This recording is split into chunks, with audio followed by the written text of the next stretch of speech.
Even with a rope, which he did not have. Let's go for that second one. Have you ever felt like that? Oh yeah. When? 2 weeks ago. 2 weeks ago. What happened? Oh come on! You can't do that to us. Have you ever felt that way, anybody? Yeah. You want me to tell you when I felt that way? Yeah. Absolutely. I'm going to be real honest about it. Okay. You know, when my husband left, I was by myself. Absolutely. Yeah. Thank you. Thank you for your honesty. Yeah, that really hurts. But it's okay, because you're my family. Never felt that way before. What else? I was probably about 10 or 11 Uh-huh. and crawling into a cave, pitch black, and the only thing I see was a little light in the back. Yeah, it's no beauty here without a flashlight. Okay, without a flashlight. Yeah, that's just silly. What else? You ever felt that way? And are you willing, brave enough to share? When I took the rock climbing class at Walla Walla, I refused to do the final because it was too hard for me. And I took a D in the class rather than do the final climb. Really? My self-preservation was way up here, and my self-esteem was way down there.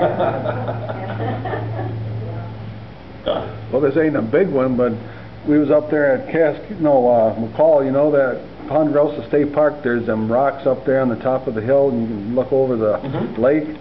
Tony was on one of the rocks, and I was, get up there, and he's just sitting there, so I go to grab him, and he starts going backwards where that, you know, where that cliff is, because there's a cliff, and I, oh no! Luckily he didn't, because he jumped back from me, so I couldn't hit him, and he almost ran right off that cliff. You hear that? What a cliff at Ponderosa State Park. And his son was near the cliff, and he went to get him and say, come back, and his son moved back and kind of jumped away from him towards the cliff and started sliding towards the cliff. That was awful. Yeah, that made me scared right there. I wasn't there. Yeah. You already identified that you can feel that way both physically and also emotionally. Kathy's experience wasn't a physical situation, but it was definitely an emotional situation. Have you ever felt in that kind of tension, that kind of strain? I think that we live life with a level of ordinary interspersed with moments of complete panic, or interspersed with moments of complete passion or artificial excitement.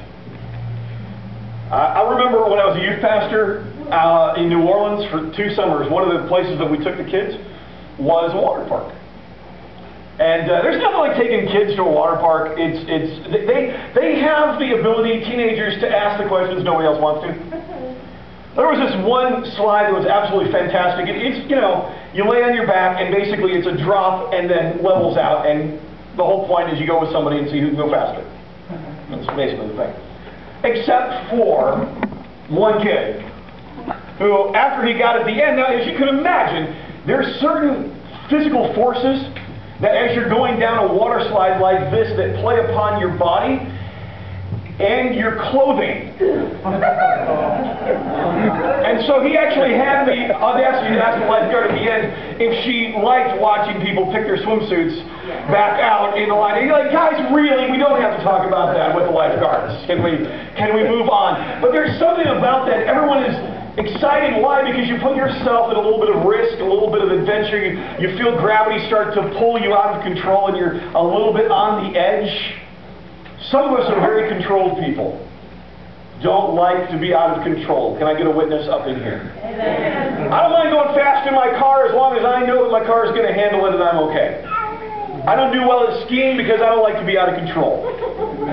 I could do a lot better at downhill skiing, but I had a friend who did great at skiing. He didn't want to be in control. He lived in Florida. He was born and raised in Florida. I remember the first day he saw snow. We were on a tour with a drama group. There was a little pile of snow at the edge of a gas station, you know, been piled up. He ran over, kissed the snow. He was so excited, like, dude, it's just disgusting. Wait till you see real snow. Then you can eat it, but that's gross. Not really. Not the yellow. That's, anyway. He went to Colorado, Breckenridge, and he learned the one key lesson in skiing, and that is if you tuck, you go faster. He never learned how to turn. He never learned how to snowplow, how to do the wedge, the pizza wedges they teach little kids. He just learned you tuck and go, and that's what he did. I can't ski like that for the life of me. Absolutely cannot. Cannot do it. Drives me absolutely nuts.